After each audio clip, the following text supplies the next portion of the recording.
Selamat petang, saudara-saudari yang saya hormati. Ladies and gentlemen, I think we should get on with the show.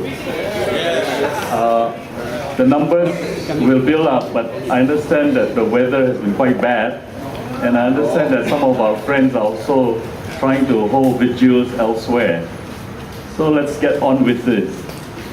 All right. Before we start with the speeches and the sharing of testimonies and so on, I will fulfill my legal duty again to read to you the conditions that we have, all right? So listen carefully. I will only read the more important ones. Tiada sebarang ceramah atau syarahan berbau politik, perkauman dibenarkan semasa perjumpaan tersebut. So no political or racist speeches. If you want to make political or racist speeches, you have to make them in an unpolitical manner, okay? Then, well, senjata api, I don't think anyone has, right? No one has the firearms, right?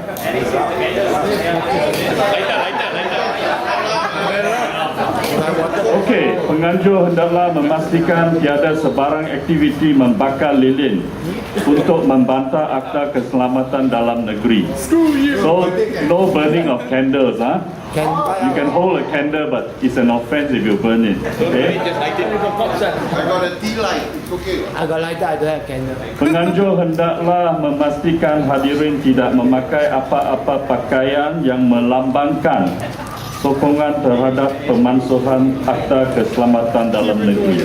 Now, this is a new one, you know, you cannot wear t-shirts which indicate that you are fighting for the abolishment of the ISA. It will be very interesting to have this tested in court, but I'm just doing my duty to read this to you. Penganjur dilarang melakukan sebarang aktiviti lain yang melambangkan simpati terhadap tahanan Akta Keselamatan Dalam Negeri.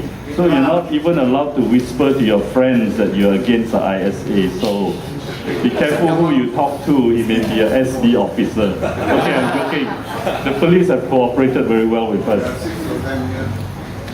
Okay, you are also not allowed to give out any leaflet or have any banner to indicate that you support the ISA. Okay, basically those are the conditions.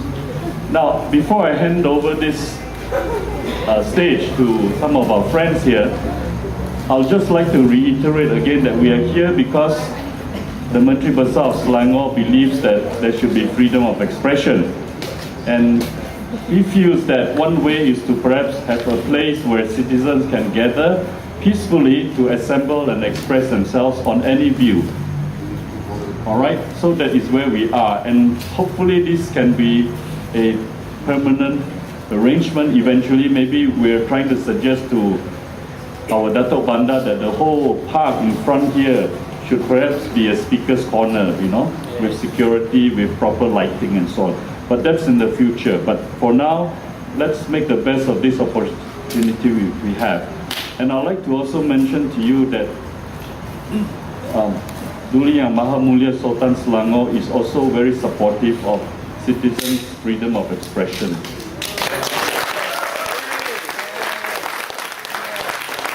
So in future for Vigil, as a Selangorian, perhaps I may suggest that we not only sing Negaraku, we should also sing the Selangor anthem in honor of our Sultan, who has always assured us that the government of Selangor will uphold the constitution. Need police permit for that or not? Okay, before I go further, I think I would like also to mention, in fact today was the funeral of Dr. M. Rajakumar. You would have read about him in the newspapers. He was also an ISA victim. He was under detention for more than 3 years in the 60s because of his political beliefs. You know, he was a socialist, like our Dr. Nasir nowadays, for example, or Professor Syed Hussein Ali, who believe in fighting for the poor. But in the 60s especially, and even in the 70s, being socialist alone is already a bad word. You know, you're not allowed to talk in terms of an equal society or of helping the masses. That was a no-no. But he served all his life true to his beliefs. Like people of his time, Dr. Tan Chee Koon, Inche Kasim Ahmad, Dr. V. David, too many to mention. What I'm trying to say is that the ISA and other repressive laws are not new things. All right, they've been with us for 50 years or more. And along the way, people of all ethnic groups, all political beliefs have been fighting against these repressive laws. So we must always remember to honor the memory of these people who have walked before us. There's another gentleman, a successful businessman called Mr. Tan Kai Hee. I just met him today at Dr. Raja Kumar's funeral. He spent 8 years in the detention camps in ISA, again for his political beliefs, because he believed that the socialist society is the way to go. So people go under ISA for many reasons, and in fact, our brother Haris Ibrahim will share more with you later. And again, this is a free and easy thing. Anyone is free to come up and share whatever they would like to. So I'll stop here and perhaps invite Haris to have a chat with you. Thank you very much.